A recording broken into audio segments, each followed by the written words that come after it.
The beginning of the ICNP conference, first virtual instance of this conference, which I think, as Sergey was trying to allude to, was not necessarily a choice, but more of a forcing function.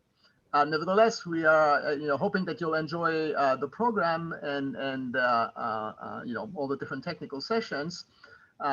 Peter and I were responsible for, together with the program committee, for selecting the papers that are going to be presented at the conference. So we'll just want to give you a little bit of a rundown and on the process that we followed, and then Peter will have the pleasure of introducing both the keynote speaker, Adrian, and the best paper award, which I'm sure everybody is eager to hear about.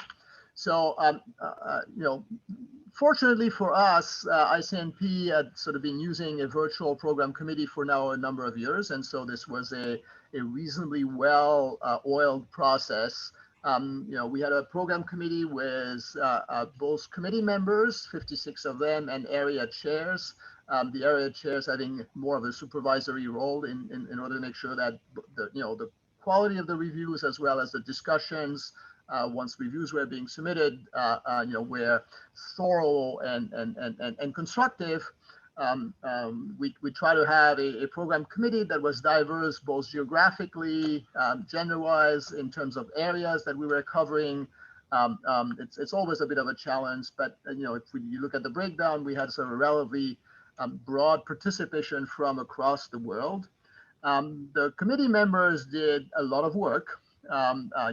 Over 800 reviews and lots of time, and I didn't add up all the number of lines in the hot CRP sort of discussion forums, but there are plenty of discussions that took place over the course of the review process. Now, the process itself was actually this year consisted of 2 rounds. The first round was sort of your standard rounds where each paper was assigned to 3 program committee members who each were responsible for generating a review. And the outcome of that first round was to determine which papers would move on to a second round, at which time they would get 2 more reviews for a total of 5 reviews. The first round was, ended with a round of discussions that led then to the selection of these 88 papers. And the second round had both an online discussion, and then we had an actual PC meeting that was attended by most of the PC members and all the area chairs. At before the PC meeting, we had actually decided to accept 13 papers based on the 5 reviews and all the online discussions that took place. We had a number of papers that were then discussed at the PC meetings. All the papers that both prior and after the PC meetings were accepted were actually conditionally accepted. We had a set of revisions that were communicated back to the authors. The goal was twofold. The first goal was to hopefully improve the quality of the papers and at the same time help us take some risks that we might otherwise not have taken in terms of accepting papers. There was a shepherd that was assigned to each of these accepted or conditionally accepted paper, and the shepherd was basically coordinating with the authors and the other reviewers that indeed the final output was addressing the various comments and requests for revisions that were made at the outset of the conditional acceptance and review process.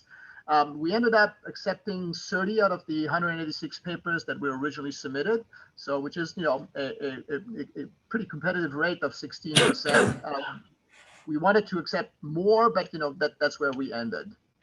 And now the best paper award. So I think Peter, I will let you introduce the committee and the process that they followed and eventually what the best paper award, who the best paper award winner is. So Peter, well, why don't you take over and let me know whenever you want me to skip to the next slide.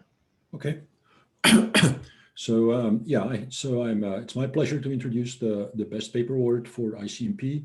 let me first briefly explain the process. This is actually not done by the program chairs directly. We invited a committee of 5 PC members who basically made the decision and on selecting the best program, the best paper award was chaired by Lixing Gao from UMass, and then you can list, you see the members there. So the committee solicited input from the PC members on, and asked them to recommend papers based on the reviews that they wrote, and to identify papers that were exceptionally good. But then the committee considers many factors, including the final version of the paper that includes the revisions that were requested. And so the best paper award is, oh yeah, right, can you move forward? Yeah.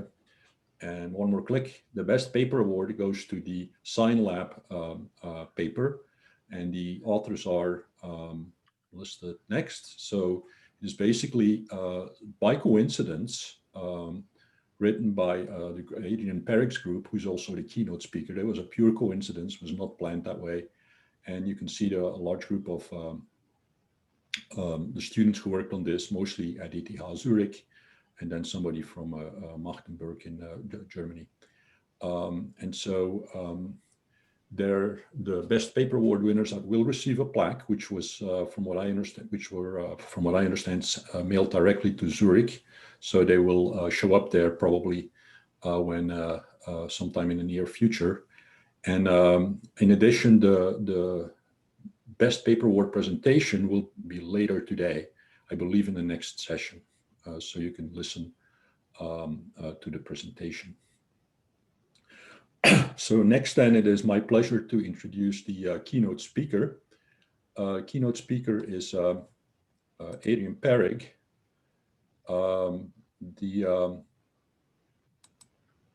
And so let me briefly introduce Adrian. So Adrian is currently a professor at in computer science at ETH Zurich. He runs the network security group there. In terms of background, he actually started his computer science career at ETH, where he received a bachelor's degree in computer engineering. And then he came to Carnegie Mellon to obtain a PhD. He worked with Doug Tiger in the computer science department. And after he graduated, he then became a professor there, initial assistant professor, eventually a full professor in the electrical and computer engineering department, also with appointments of various kinds in the engineering and public policy department and the computer science department. He then came to Zurich and rejoined ETH, this time as a faculty member, but he maintains a few appointments at Carnegie Mellon. He's still a distinguished fellow in SciLab, for example, which is the big security lab we have here. One of the big projects he's been working on the last few years is the SCION project. Maybe I can just add there that that project actually started at Carnegie Mellon with some of the initial work on SCION being done as part of the XIA Future Internet project, which was funded by the National Science Foundation. But when he came to ETH, he really basically started to focus mostly on that project. And he also started a company that commercialized the technology. And so the SCION is now being used on by a number of ISPs. And I'm sure he'll mention this in his talk and tell you more about this. So at this point, I'd like to hand over to Adrian, but let me first briefly introduce the Q&A format. If you want to ask a question, please, we will defer that to the end of the talk so we don't interrupt Adrian's presentation. If you want to ask a question, please raise your hand in the Zoom application, okay? So that feature is enabled. So to get to that, please click on participants, and then at the bottom of the screen, you should see the option of raising your hand. At the end of the talk, I will then invite you to ask your question, and I try to keep it brief so that we can obviously have lots of people ask questions. I also want to remind you that application what also has a chat group where you can also ask questions. Obviously, Adrian cannot monitor that while talking, but that's another opportunity to interact with the keynote speaker. So at this point, I'd like to hand over to Adrian. Wonderful. Many thanks, Peter, for this wonderful introduction and the best paper award. That's really wonderful news. Many thanks. Let me share my screen. Does everyone see the slides now? Yes. Okay, great. Yes. Great. So with this, I'll get started. I also posted the PDF of the slides in the chat, and hopefully people can see that because some of the slides are pretty full. I won't be able to cover them all in full detail, and that's why you can take a look at the PDF to get all the details. Great. So welcome to this keynote on experiencing a new new internet architecture. So essentially, the internet is on fire. So it's on fire not only because of its rapid expansion, but also because of several shortcomings that have been burning issues for decades. So there's a lack of sovereignty in today's internet. There's also frequent outages. There's constant DDoS attacks, frequent routing attacks, lack of communication guarantees, and also expensive maintenance. So I'm sure people at this conference, participants, very well know about the shortcomings. So I encourage you to also look at these websites. It's quite interesting to watch how often attacks and outages are occurring. So with this, researchers have been attempting to redesign the internet for the past 25 years. And there's been a lot of efforts in this space. We took a lot of inspirations from these different efforts. Of course, Peter mentioned the XIA effort, which was as part of the Future Internet Architecture program of the NSF. And SCION also was part of this and was created as part of this XIA project. There have been many other projects as well, ISING and NIRA, SBGP, and so on, pathlets, HERE and POMO architectures, where we drew inspiration from. But the main inspirations we took from the NIRA system that was proposed about 20 years ago. So you may wonder, well, why do we even want to, or why do we even attempt redesigning the internet architecture? So actually, initially, of course, the plan was not to really reinvent a new network layer for the internet, but of course, you start small. And initially, our question was, so how secure can actually a global internet be? And so mostly focusing on security, we're wondering, are we doing a good job with today's internet and today's security mechanisms, or could possibly security be much stronger on a network that spans as large as the global internet? And so over the past 11 years that we've been on this journey, we can say that actually global communication guarantees can be achieved as long as a path of benign domain exists. And I'll be talking a bit more about this later and qualify the statement a bit stronger, but this has been definitely one of the big insights in this project, that this is actually a feasible goal, something we didn't think was feasible a couple of years ago. And during our journey, of course, we also discovered that path-aware networking, multipath communication are powerful concepts, but also efficiency is really important. And so over the past couple of years, we focused on efficiency and not only on security. And we found that the architecture we worked on can provide even higher efficiency than today's single path internet. So in essence, path optimizations are possible that can give you higher performance paths, lower latency or higher bandwidth, and also simultaneous use of several paths provides additional network capacity. And so also one of the reasons why looking at new internet architectures is to explore new networking concepts, because today's internet gives a lot of constraints, and so getting rid of these type of constraints makes it possible to think about new concepts in an easier environment. I'm sure many researchers are well familiar with this. So during our journey, as I mentioned, it started over 11 years ago. We had lots of interesting discoveries and lots of insights we've had. I'm going to try to weave these insights into this talk with these type of slides. And so here I found a nice quote: "The real voyage of discovery consists not in seeking new landscapes, but in having new eyes." And so with this, I invite you to join us on our journey that we've had over the past decade. And so I mentioned initially it was just a small, very small project, and just trying to see how secure can a global internet be. But in the meantime, we found that actually these techniques are applicable to today's internet and can be also rolled out in an incremental way. And so the ambition now has become to really build the global next generation public internet that offers high security and efficiency, path over networking, multipath communication, and also global communication guarantees. So with this, I wanted to highlight a couple of the design principles that the architecture has been following. And from a security perspective, we've always tried to achieve essentially stateless packet forwarding. So this is stateless in the fast path of the router.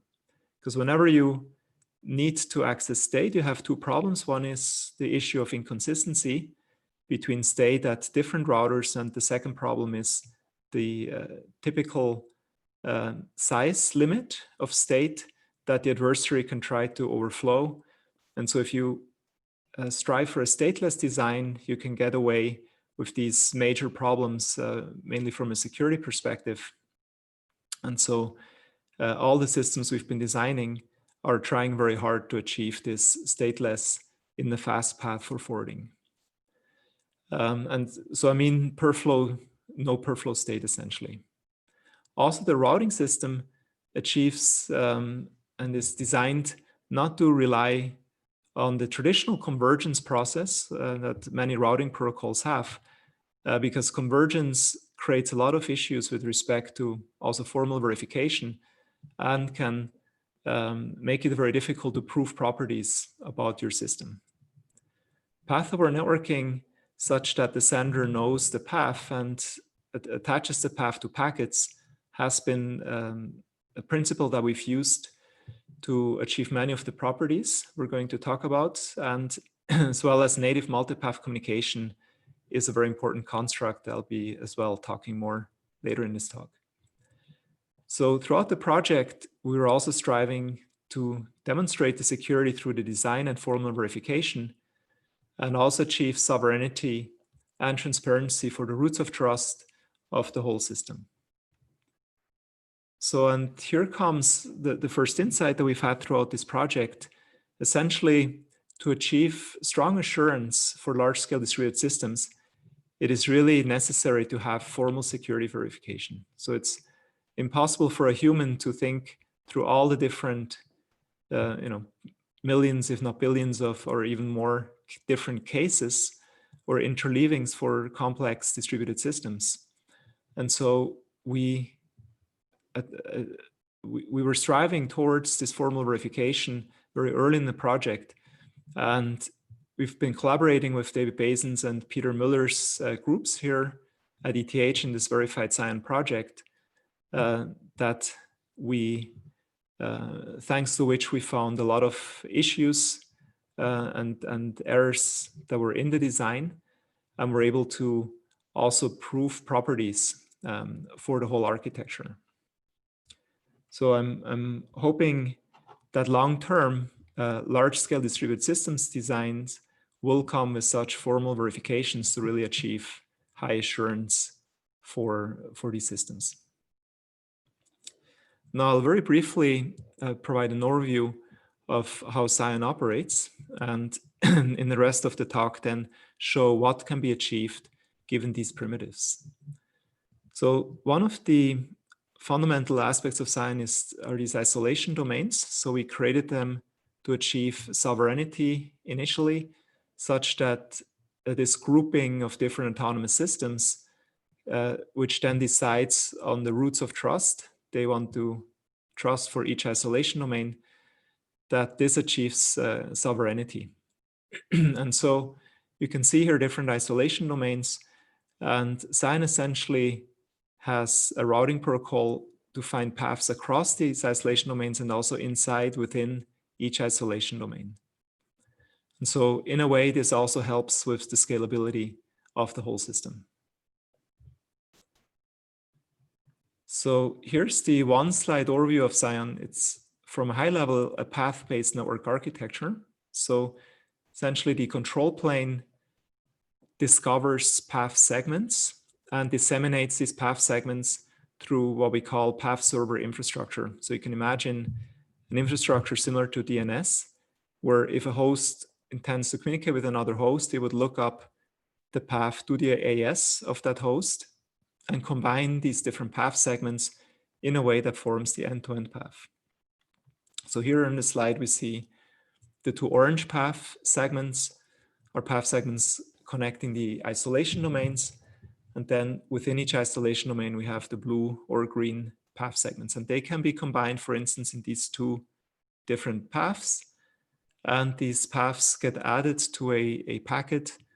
And then the packet traverses these paths at the through the network. Essentially, paths are at the AS level, but they also encode the specific link that connects the different ASs. So you could also have multiple links, and they're all individually addressable through this construction.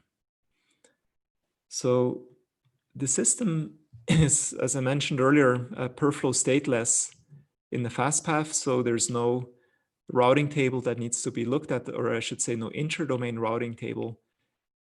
Within an AS, the routing table does need to be consulted to find the path inside an AS from the ingress to the egress point.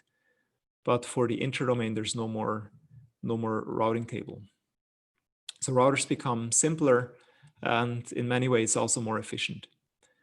There are two layers of cryptography to protect these paths. In the control plane, we use an asymmetric key approach, essentially with digital signatures, to prevent alteration of a process we call beaconing to construct these path segments.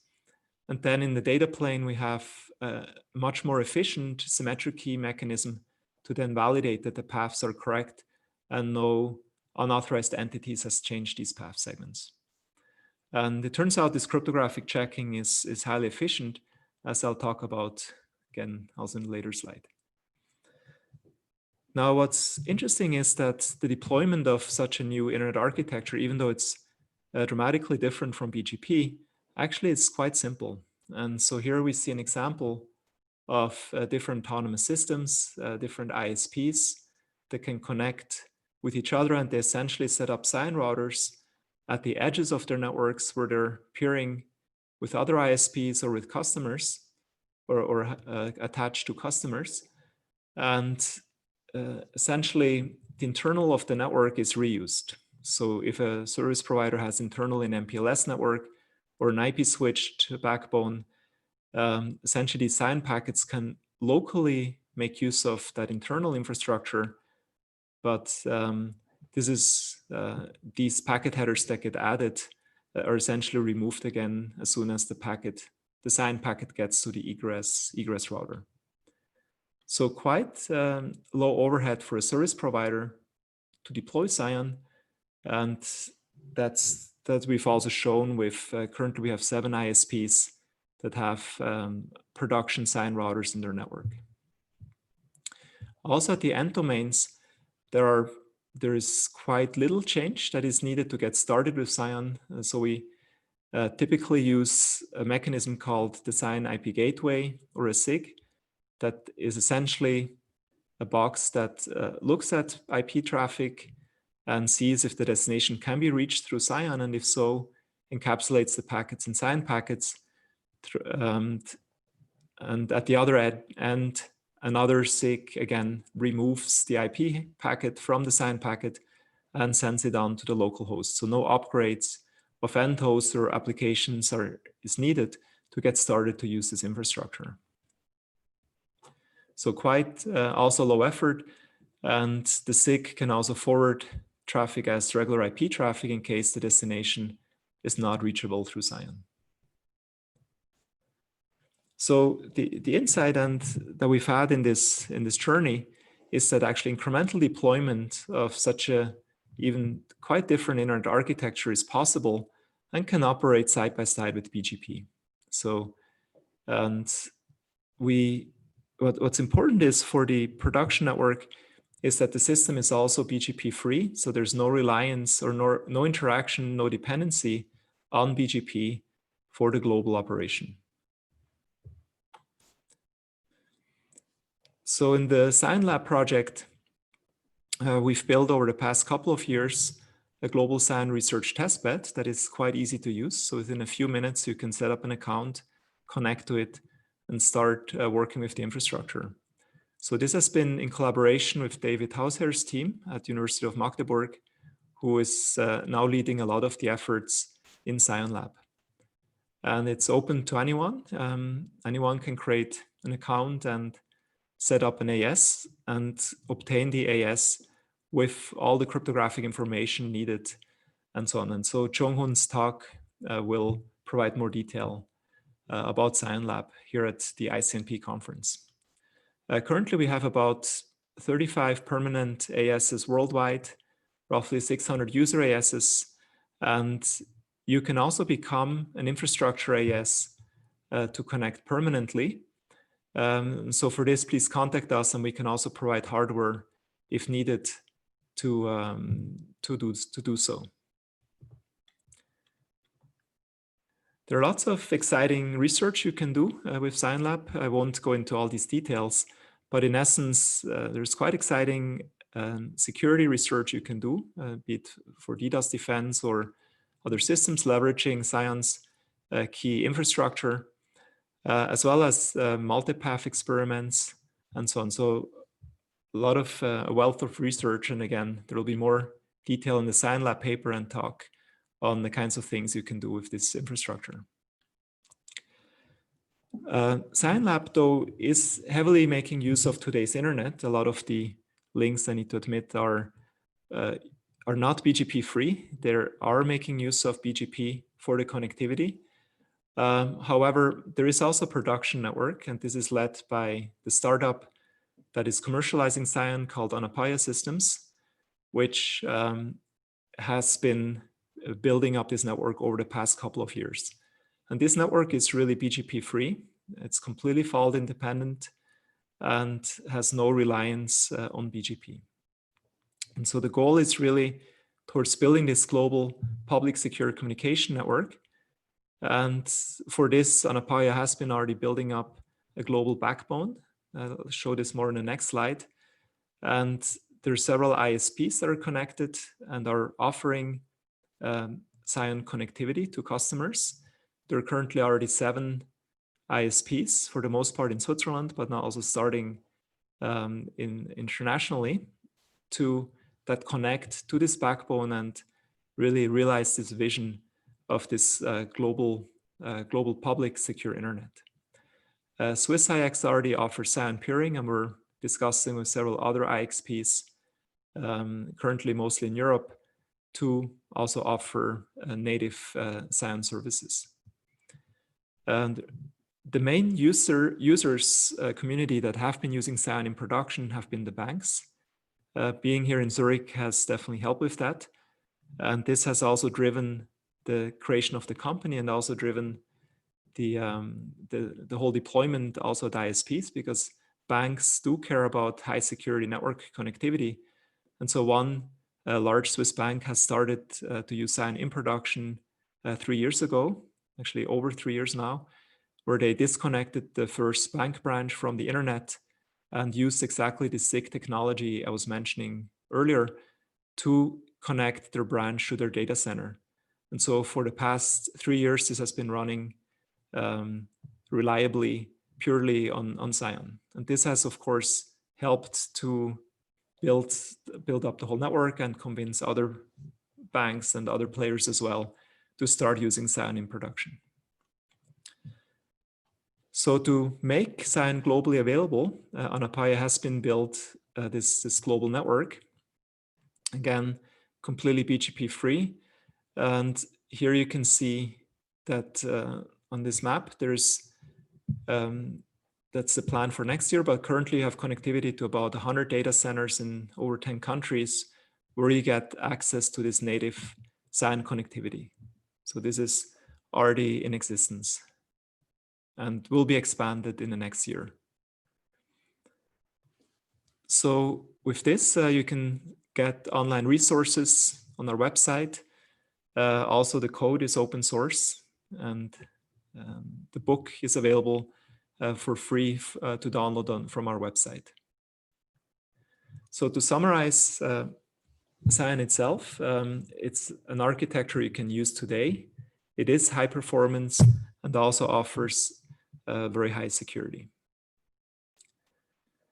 So now to come to the second part of the presentation. So we essentially built this global infrastructure and this global network. And there are a lot of interesting encounters that we had during this journey.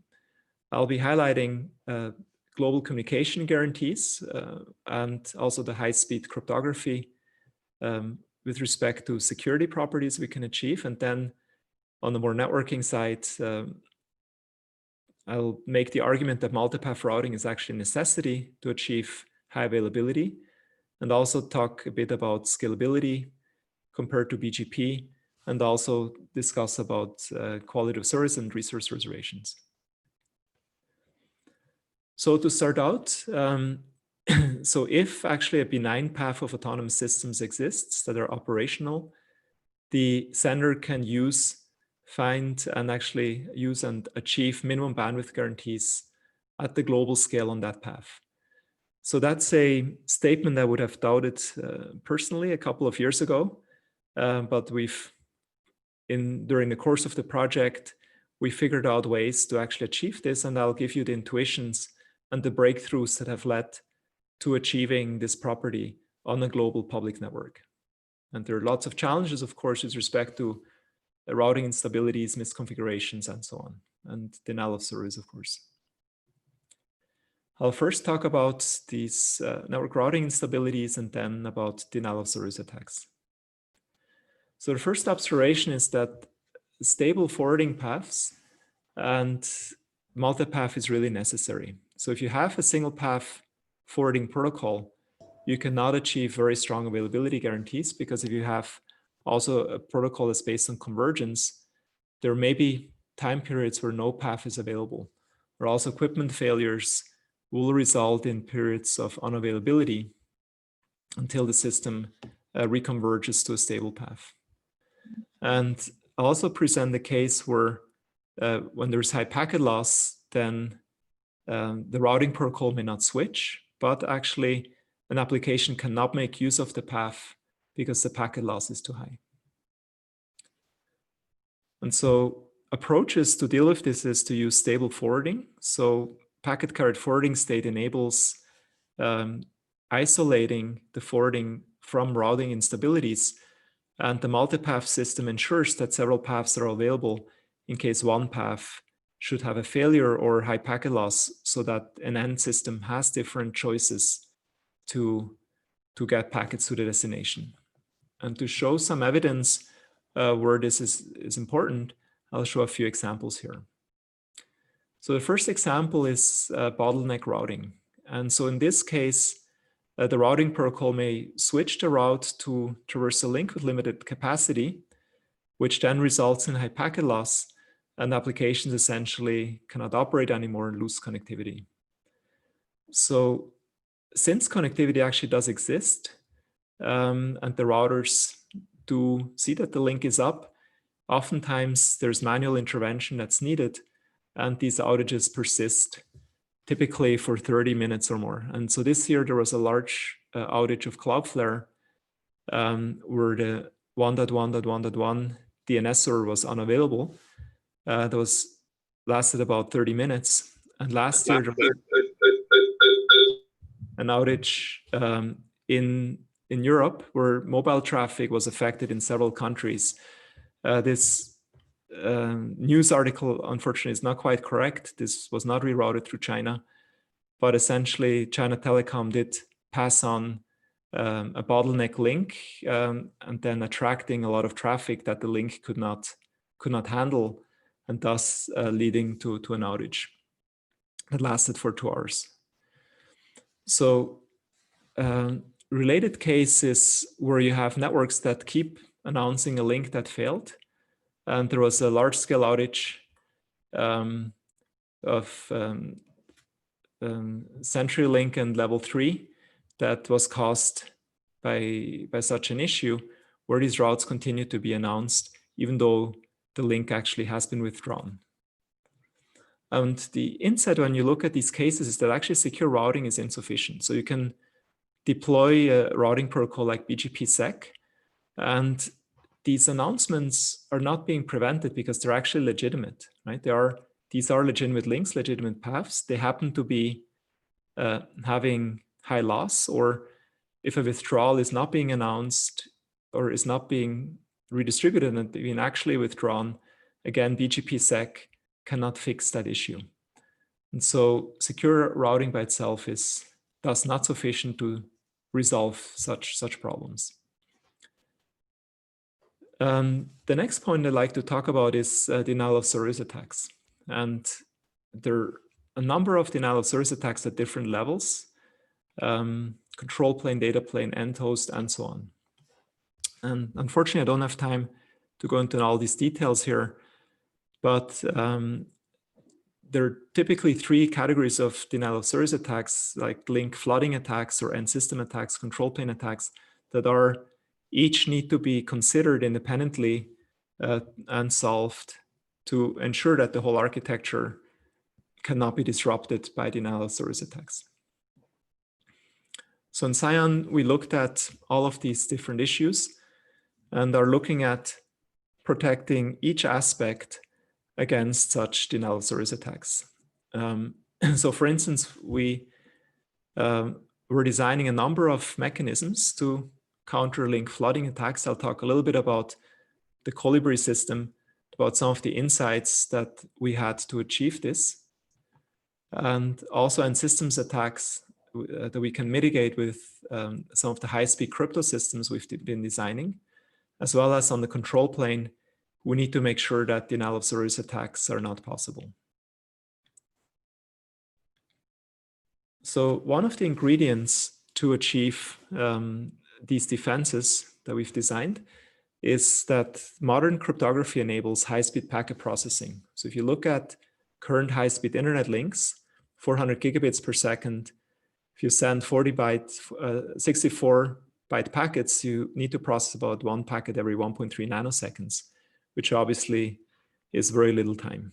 Through parallelization, you can spend a bit more time on each packet, but still there's limits to how deeply you can parallelize. If you use asymmetric key cryptography per packet, obviously it's going to be very challenging to achieve such high speeds because asymmetric key cryptography is still on the order of hundreds of microseconds, for instance, per signature verification. So if you don't use AES and the advanced encryption standard block cipher, then you have instructions called ASNI, for instance, on modern CPUs that only require 30 cycles per AES computation, which is roughly 10 nanoseconds. And so now we're getting into this ballpark where it becomes possible to perform a few of these AES operations on a per packet basis. This is really interesting in a sense if you compare this to a DRAM lookup. DRAM lookup is about 7 times slower than such an AES computation. And so the observation is that symmetric key cryptography enables very high speed processing at these extremely high rates. So one system we've built on top of this is the DR key system. This stands for dynamically recreatable keys. And also it's based on the control plane public key infrastructure of SCION, where each AS has certificates to prove their identity to other autonomous systems. And so the idea of this DR key system is that an entity can perform very high-speed key establishment requiring only 2 of these AS operations that then enables the techniques I'm going to show next. And the infrastructure of this we've just published last week at the Asia CCS conference. And the infrastructure essentially enables this global key distribution. So the basic idea of the DR key system is to use AES as a pseudo-random function. And essentially the way it works is that each autonomous system has locally a secret value that is then computed and applied to this pseudo-random function, which is essentially AES, an AES operation on the name of another autonomous system, and that gives a key then for that autonomous system. So this DR key approach then exchanges these keys at the global scale so that the secret value only remains local and then can be recomputed on a per packet basis. And so the system, for instance, makes use of the secret value on routers to then rapidly create a key for any host on the internet within a few nanoseconds. One of the systems that we've also built using these ideas is called EPIC, which stands for Every Packet is Checked. This is a component of SCION to have a per packet source authentication by every router as well as the destination. So the system computes the cryptographic fields in the packet header in a way that uses a key that is unique for every host on the internet, unique also per router. And again, the important point is that the router does not keep state for this. It derives the keys for every single packet. And that then allows these high-speed authentication for every single packet. And so the insight here was that this symmetric key processing is possible within a few nanoseconds. And so this line rate processing is possible even for high-speed routers. And so these systems I presented can perform source authentication in software even on the order of 100 nanoseconds. So you can build also high-speed systems that can process over 100 gigabits per second on traditional server hardware with, of course, network cards that can process 100 gigabit, but no additional special hardware on the system. And so that's been quite exciting and enables really exciting new approaches for network security. So next, on the importance of path awareness and multipath, I hope most people in this community agree with this, that multipath is important. But here's a specific example of traffic, for instance, between Zürich and Singapore. And there are typically 2 different paths that we've observed, one going through the US, the other one going a more direct route. And essentially we have these 2 paths, the green path and the red path. The red path typically has higher bandwidth. The links through the US are typically higher bandwidth than on this green path, but the green path has roughly half the latency. And so you cannot say that the red path is better than the green or vice versa. They're both good paths depending on what you want to do. So the important point is that we essentially need to make both paths available so that the application can pick which path should be used. So the insight has been that multipath is actually a necessity. It's not a luxury, but if you want to achieve high performance, high availability, multipath, and this means true interdomain level network multipath, is actually a necessity. Multipath gives you the ability to have rapid failover, while if some system needs to converge or find new paths, And so also routing bottlenecks can be avoided. It also enables actually higher network capacity. We've seen lots of deployments where links, passive links, are being used for redundancy. But in a multipath system, all the links can be used simultaneously. And so this essentially provides then higher network capacity. Also, of course, the efficiency is improved if you have such a system, because the application can optimize either for latency or for bandwidth, depending on the usage, or even use multiple paths at the same time. Also for DDoS attacks, multipath helps. It's not a cure-all, but it makes the attacks much harder if the attacker now has to congest, for instance, all the different paths, as opposed to only the one path that's currently selected by the routing protocol. Also, quality of service system essentially needs multipath. If you only have a single path and you don't get any useful reservation, it's not very useful. But in a true multipath system, if you have, say, a dozen or 20 different paths available, you can try to see on which path you get the bandwidth you want to reserve. So I hope people agree with this. I'm looking forward to the Q&A. Be interested to hear what people say about this. So of course, multipath has been also a long topic of research in the community. We've looked at this, and for the most part, the proposed systems only offer a handful of paths, maybe 2 or 3 different path choices, and sometimes also don't offer much transparency exactly what the paths actually are. So when we mean multipath, we mean multipath systems that ideally offers dozens of paths if available.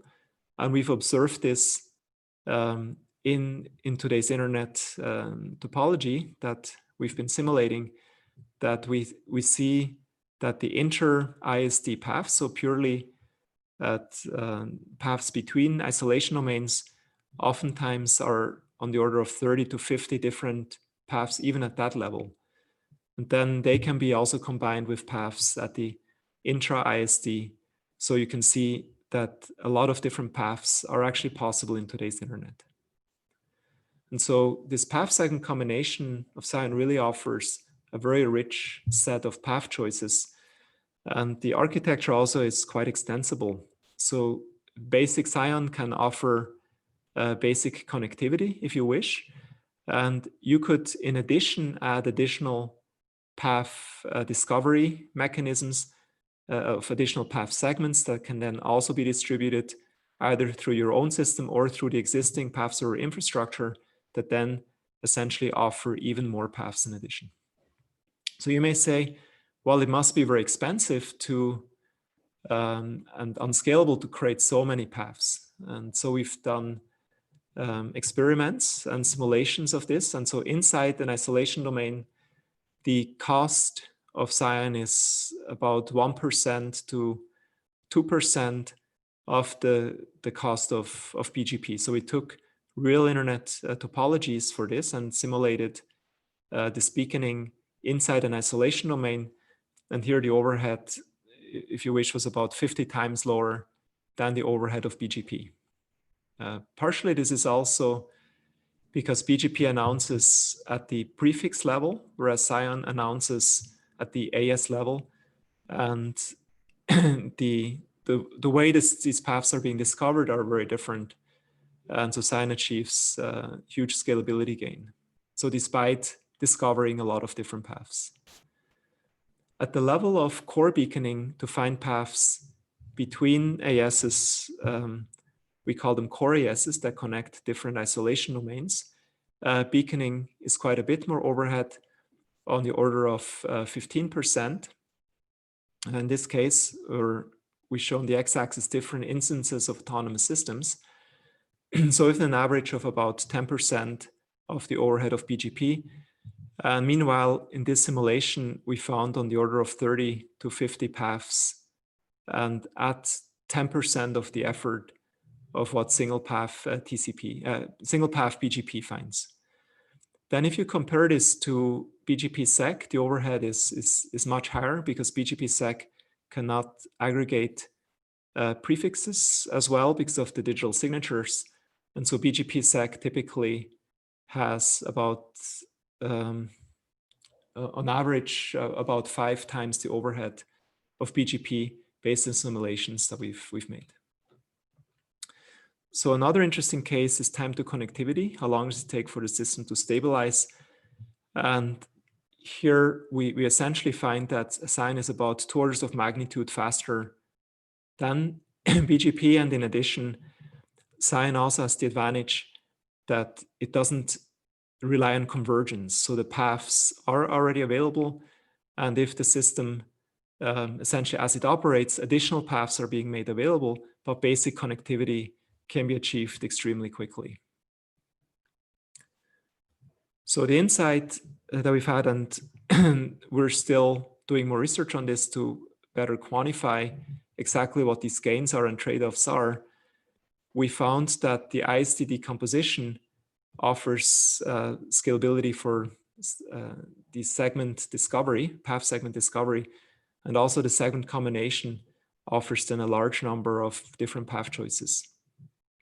So the overheads and costs we found are 10 to 100 times lower than what we have for BGP, even though that the system finds a lot of different paths.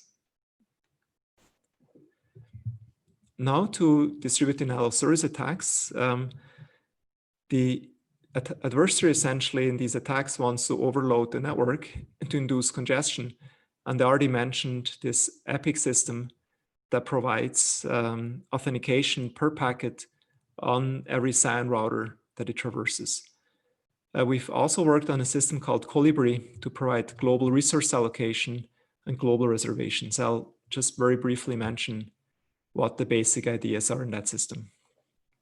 But before that, I wanted to briefly introduce 2 attacks that have been proposed by the research community. One is called the core meld attack. And what's different in core meld is that the adversary with the botnet is not attacking a given victim anymore, but the adversary just communicates with itself. And the observation here is that there is no undesired traffic, if you wish. And this has been refined by Kang, Lee, and Gligor, where they invented the crossfire attack, which is even more powerful attack to disconnect parts of the internet that they've shown. Now, if you look at these type of attacks, it's extremely hard to defend against them because there's essentially no malicious traffic you could flag, right? The adversary is behaving like any other host. It's just communicating with itself, for instance, or in Crossfire, it's communicating with legitimate servers. And so it's very hard to say which traffic is legitimate, which traffic is malicious, to do the filtering that a lot of the traditional defense mechanisms are relying on. So in Colibri, the idea was to create a highly scalable global quality of service system. And so given the long history of quality of service, we know that this has been an elusive goal. We believe now, thanks to several innovations, that global QoS now is becoming and is going to the realm of practicality. And here is a summary of these main innovations that we believe can achieve a viable global reservation system. So the first important ingredient is to have stable paths, right? If your routing protocol changes and you have a reservation, your reservation essentially becomes useless if there's a path change. Also, multipath is necessary to enable searching of paths that provide sufficient bandwidth. And also this aspect of no per flow state on routers belief is very important to enable scalability. And so here, this DR key system enables high-speed authentication, which is also a necessary ingredient for quality of service, because you don't want that a malicious entity can inject packets to make some other entity seem to be overusing their bandwidth. And also malicious routers should not be able to duplicate packets or make packets longer or change packets in any way that would make it seem that a given legitimate end host is being malicious. Also, there's been progress in efficient probabilistic large flow detection that can detect nodes that send too much without keeping per flow state. The state requirements are much smaller. And so then there is a need for processing reservations and making decisions. So then all these stateful operations are being handled by a separate control plane that is only irregularly being used and thus can scale to ensure that the actual data traffic can be processed at very high speeds. Now, another issue that has been plaguing different resource reservation systems has been the fairness notion. And so for this, if you think about this core meld and crossfire attacks I mentioned in previous slides, if you have essentially a fairness notion of per flow fairness, the legitimate node is not going to get a useful amount of bandwidth because the adversary can simply create many reservations and many requests to bring down the amount of reservable bandwidth. So the approach that we've invented essentially is based on what we call per neighbor fairness. So each autonomous system locally decides which of its neighbors obtains what amount of bandwidth to its respective neighbor. And so this is purely a local decision that then enables you and provides in the end a global guarantee for every path. So in this example here, if we have this green path going from the source node to the destination, crossing this yellow bottleneck link, and an adversary wants to use up all the bandwidth and the adversary claims to have a huge number of reservations, it essentially cannot lower the minimal amount that this source S can obtain to the destination D.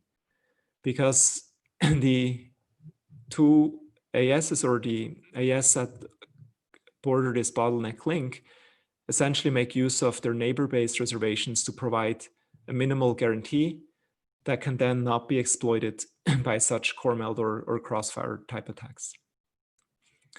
So the basic insight is that such global resource reservation systems are feasible. And they also, what we've noticed is they provide a lot of different advantages. So we've seen recently that congestion control algorithms are very challenging to design in a way that they provide true fairness. And also the question, of course, is what do we mean by fairness and so on. And so if we have a system that makes resource reservations, we essentially sidestep this issue, and we can provide very specific fairness notions that then the network can enforce for such reservable traffic. And so the system can essentially use a constant bitrate traffic, which also plays very well with other traffic in the network. So if you also reduce the amount of acknowledgements, you can save even some energy, and you also reduce the amount of traffic on the network because reservable bandwidth is going to have very low loss rates. The fairness notion can be strictly enforced. And again, we see many different ways for reductions in energy utilization. And thus, such a secure network with such reservations can achieve even lower energy requirements. If one entity reserves bandwidth but doesn't use it, other best effort traffic can then make use of that bandwidth. So there's no wastage in that sense. And also at the ISP level, traffic engineering with reservations becomes a triviality, and an ISP can perform very fine-grained engineering with admission control of flows. So also with a lot of the video traffic on today's internet being, a lot of the traffic in today's internet being video traffic, this is very well suited for CBR and also can simplify buffering and adaptive bitrate algorithms. All right, so with this, on our expedition, we believe we've discovered a lot of interesting aspects of how a different internet infrastructure can be constructed. And so using on this journey, we've also noticed that we can also question some ingrained assumptions to also counter internet ossification and really rethink how we want to build applications, or that interface with the network, how we build different network algorithms and so on. And so I invite you to join the journey and look and contribute to SCIONLab, or think about different aspects of multipath networking, or new security aspects and so on. So with this, hope there's some questions, and the whole SCION team thanks you for your attention.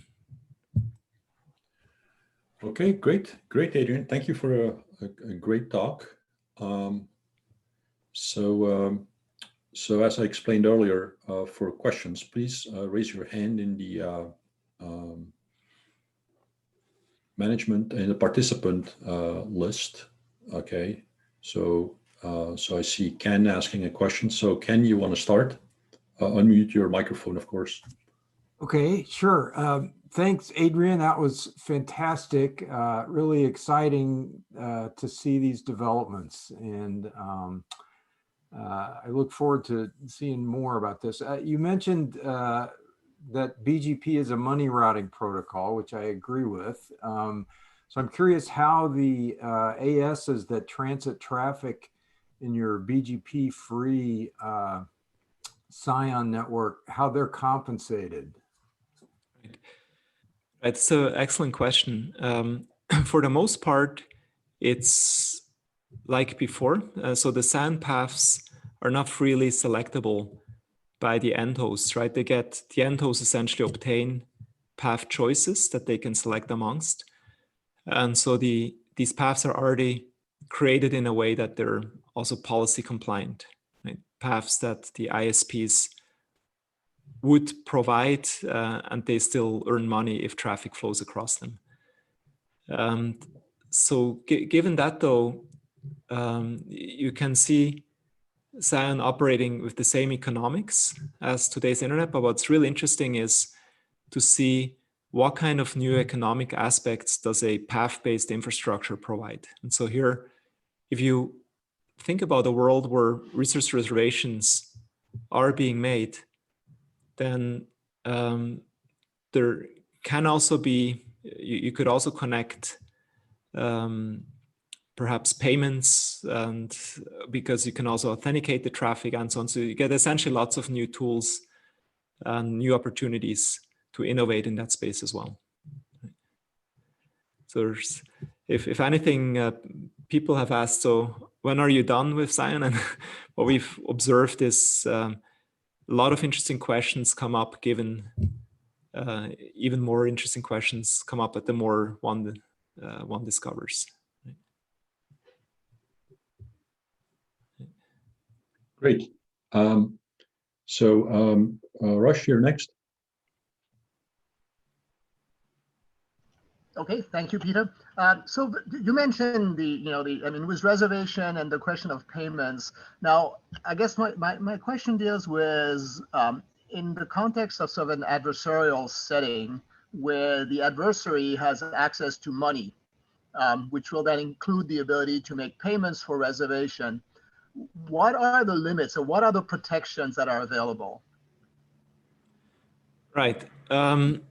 So there is always a large part of the bandwidth that's reserved for best effort, right? That's non-reservable.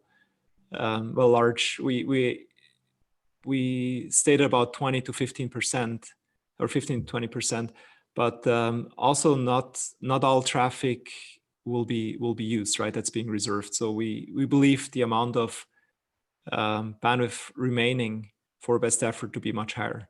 Now, if the adversary has large amounts of money and can make all these reservations, the basic minimal guarantees though are still provided, right? This mechanism of per neighbor resource allocation, I should say also per AS neighbor, remains in place, right? So we don't anticipate the pricing directly with utilization at this point, right? So we more anticipate a model right now where an entity obtains a certain amount of reservable traffic from their ISP, and they can then use that amount up until it's exhausted, right? So if you introduce a system where you have essentially no pre-allocation, but you have a pricing mechanism with increasing prices as the utilization goes up, then obviously you have a very different system that you could also construct, but that's not something we've looked into so far. Okay, thank you. Okay. Glenn, you're next. Thank you. Excellent talk. I really enjoyed it. The Internet 2 folks are busy implementing segment routing as their native ability to go in forward packets in the US network. It would look to me like this would be an excellent underlayment for something like SCION. Right, exactly. Can you kind of talk about segment routing and SCION together? Yeah, we've definitely already thought about this. Yeah, segment routing, though, doesn't have the cryptographic aspects, but within an autonomous system, segment routing could also unlock multipath within an AS, right? So right now, SCION is only multipath at the level of links connecting different ASs, but not inside an AS. And so segment routing could unlock yet another layer of multipathing. And there's different ways to combine the two, actually. So we've also looked at, if you do segment routing across domains, ways to use SCION principles as part of segment routing could also be a possibility. And so, yeah, there's this very interesting question. We've started looking at it, but we don't have anything concrete. Thanks very much. Right. It's a great direction. Okay, great. Thank you. Actually, I'd like to ask a question.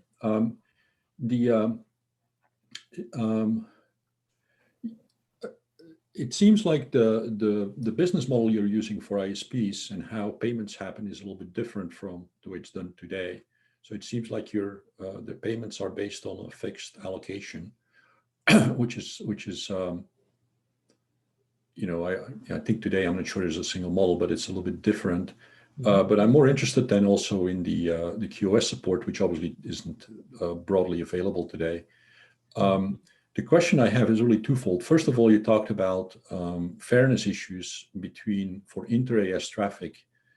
I mean, this is a somewhat strange term for me because you're typically, you know, how much traffic you send is tied to money, right? It's all driven by money. You called it the money protocol, right?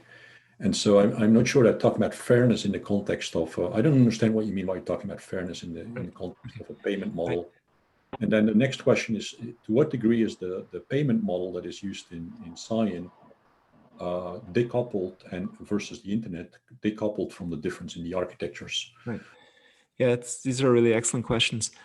So with respect to the economic model, we tried very hard not to change anything. So if you have 95th percentile pricing or flat rate between ASs, between ISPs, you would continue to have those same models. And the routing, the policy that would be set up, is set up today, would also apply to the way SCION paths are being constructed. So there, we don't want to make any changes to the economic model, otherwise it would be even more challenging to get anything off the ground. Now, with respect to the fairness, I think maybe it was because I couldn't explain how the system really works, but the fairness notion ultimately then gets broken down to individual flows. So the decisions are being made based on the AS level, but ultimately there is in the end a flow that's going to make a request, and it's going, and the decision whether this request is granted or not is made based on the on this notion of neighboring AS at the neighboring AS level. But in the end, it does get broken down to individual flows that are actually then making the reservations. It's the whole system. It's not very complicated, but it is definitely complex. And so there is, yeah, I didn't quite have enough time, of course, to explain this, but I tried to convey essentially the basic insights. And so that's why perhaps this part is a bit unclear. Does that answer your question, or? Yeah, it helps a little bit. I think there's obviously flows at multiple levels, but it looks like we should take this offline. And, right. Yeah, it's always a bit dangerous to talk about QoS, and so I was contemplating to mention somebody's actually willing to take the risk of raising it. Any additional questions? Right. Any last minute question? Short last minute question. All right, so that's great. So before we close the session, I want to remind you that there's a chat on Who and you can. Peter. Yeah.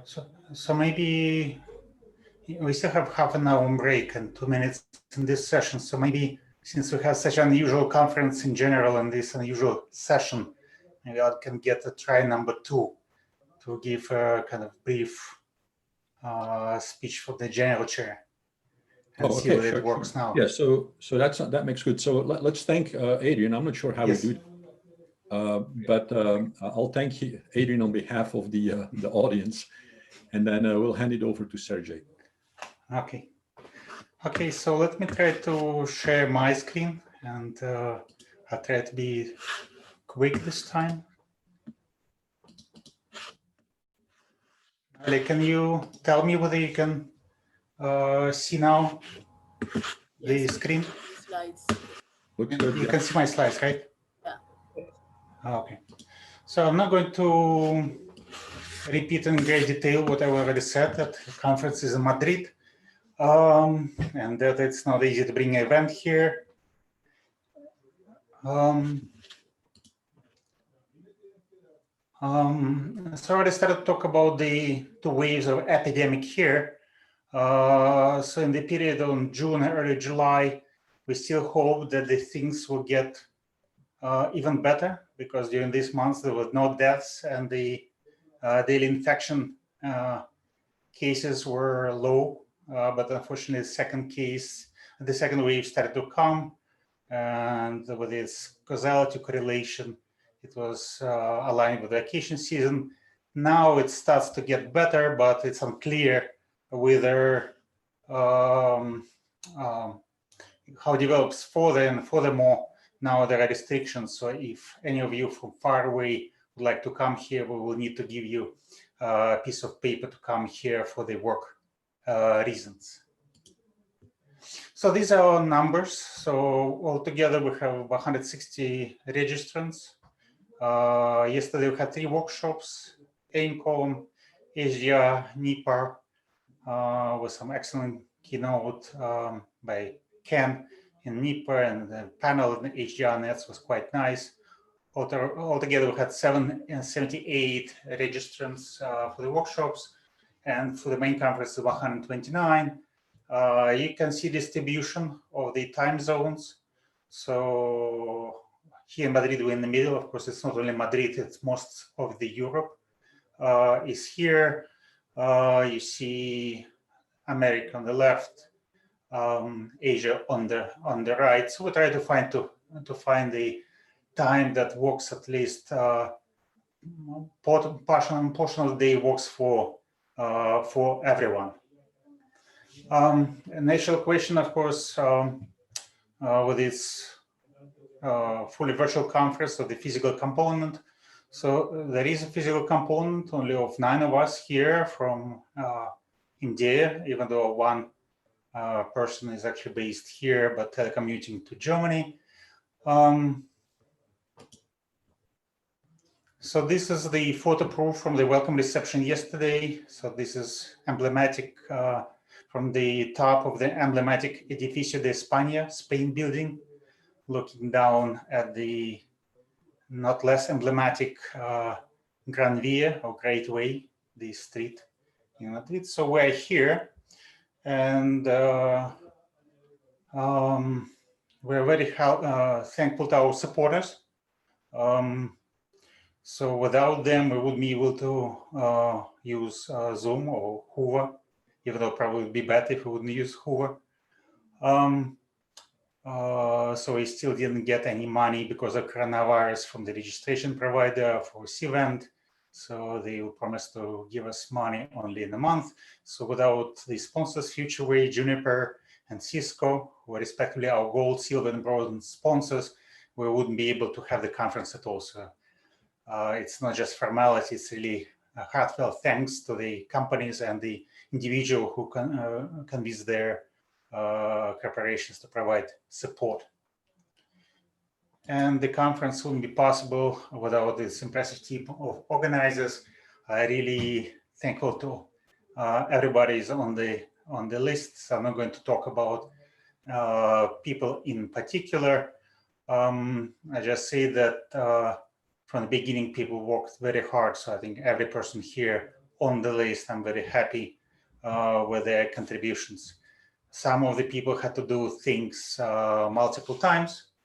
First playing for the physical, then doing a preparation for virtual. Some of the people couldn't actually have the events, like a PhD forum, we at the end decided to cancel. So for these people, might be more frustrating. At the end of the list, you see Noelle, Leonardo, and Francesco, our student volunteers who serve as session assistants. Noelle is today, Francesco is tomorrow, Leonardo is on Friday. So I think we are really thankful to our student volunteers for all the support. So I hope you will enjoy the conference to some extent. Apologies for this calamity with the Hoover during this session. So hopefully we'll put things on track. And that's pretty much all I wanted to say. So if you want to ask something or comment something, we can discuss. Again, the group is relatively small. So that's pretty much what I said. I don't know whether Roch, Peter, you want to add something from your side? Or? No, we're no? Okay. We said what we had to say. So thank you for your. Okay. Well, thank you, Adrian, also for the talk, and congratulations on this unusual conference where you both gave keynote. You ended up getting the best paper award with your team. So I don't know whether Peter and Roch announced, but the award plaques are on the way to Switzerland to you, so I can distribute the awards to the team. Wonderful. Yeah, many thanks for the opportunity. Looking forward to discussing things, hopefully with people who saw this. Okay, everyone. So yeah, so let's conclude the session. So in 25 minutes, we have another session, the closing session of the day. So hopefully you can join. Thank you.